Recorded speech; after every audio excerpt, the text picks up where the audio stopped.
أيها الإخوة المواطنون الأحرار، إن هذا العصر هو عصر الحضارة والتقدم والازدهار، ولكن الدخول إليه لا يمكن أن يتم ارتجالا ولا عفوا، لا بد من التخطيط العلمي والبرمجة القائمة على أساس من فهم ما نريد وإدراك موكب التحضر الإنساني وقيم الحياة الحضارية.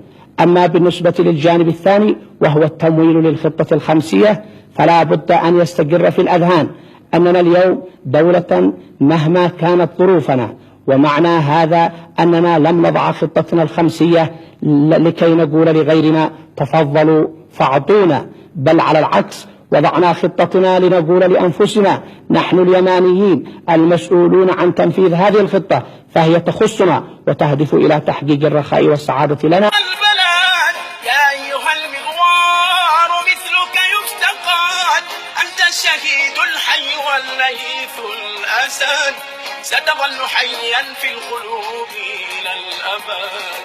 يا أيها المغوار في هامة التاريخ اسمك شامخ، منك البطولة والشجاعة تستمد، سيظل إبراهيم رمزا خالدا لا ينتسى الحمدي من ذكرى أحد. يا رائد التصحيح يا رمز البلد، يا أيها المغوار مثلك يفتقد.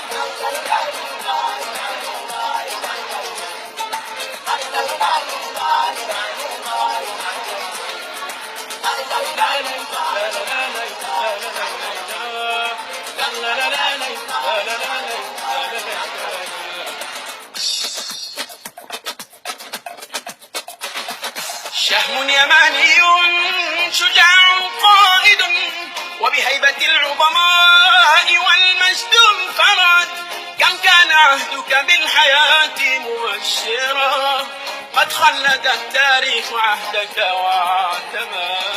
يا أيها المغوار لك في ضمير الشعب قدر باجد، ما مات حبك في الضمائر أو جمال، إن ظن مصاص الدماء بأنهم قد غيبوك بغدرهم وإلى الأبد. يا رائد التصحيح يا رمز البلد، يا أيها المغوار مثلك يفتقد.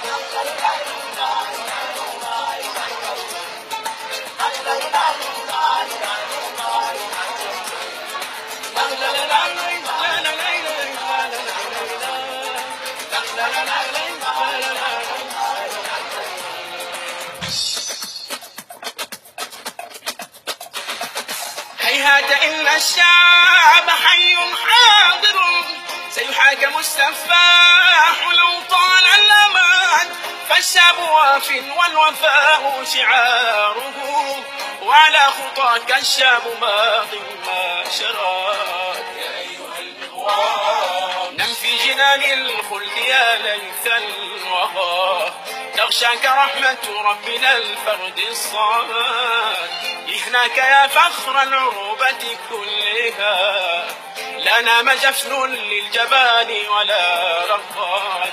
يا رائد التصحيح يا رمز البلد، يا أيها المغوار مثلك يفتقد.